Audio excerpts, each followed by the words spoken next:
On a rappelé ici ce que signifie être un extrémum local sur A pour une fonction petit f définie sur une partie A d'un espace vectoriel E de dimension finie et à valeur réelle.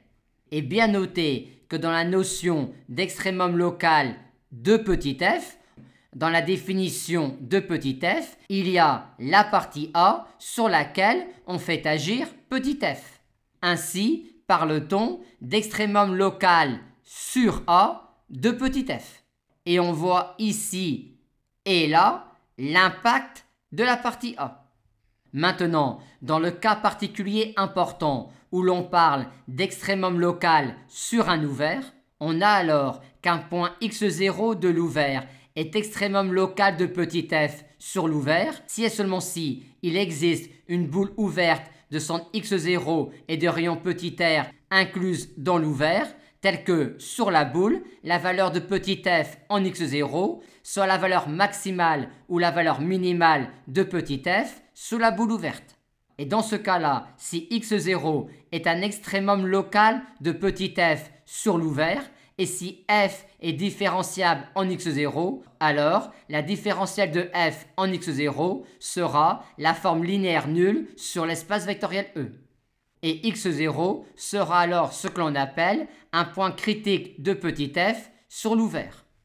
Et la démonstration de cette condition nécessaire d'être un extrémum local sur un ouvert vient du fait que quel que soit le vecteur v de E considéré, cette fonction-là de la variable réelle t et à valeur réelle présentera en t égale 0 un extrémum local sur un intervalle ouvert autour de t égale 0. Par conséquent, la dérivée de cette fonction-là en t égale 0 sera nulle. Or, la dérivée de cette fonction-là en t égale 0 n'est rien d'autre que la différentielle de f en x0 appliquée au vecteur v. Maintenant, si on considère toujours une fonction petit f définie sur une partie ouverte d'un espace vectoriel E de dimension finie et à valeur réelle et qui est différenciable en un point x0 de l'ouvert, on aura alors que si x0 est un extrémum local de f, non pas sur l'ouvert, mais sur une partie x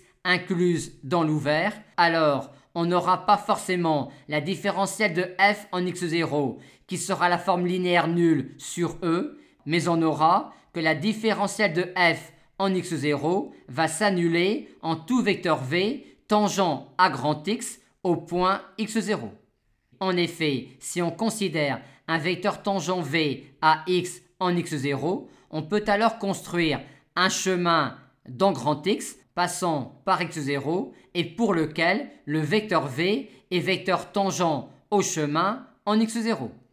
On aura alors que cette fonction-là de la variable réelle t définie sur un intervalle ouvert autour de 0 présentera en t égale 0 un extrémum local. Par conséquent, sa dérivée en 0 sera nulle. Or, la dérivée de cette fonction-là en t égale 0 est égale à la différentielle de f en gamma 0 que l'on applique à gamma prime 0, c'est-à-dire à la différentielle de f en x0 appliquée au vecteur v, ce qui nous donne exactement ce que l'on avait annoncé.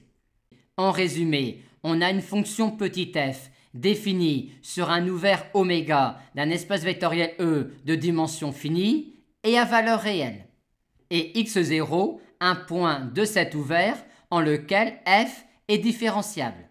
Alors, situation 1, si x0 est un extrémum local de f sur l'ouvert, alors la différentielle de f en x0 est la forme linéaire nulle sur E.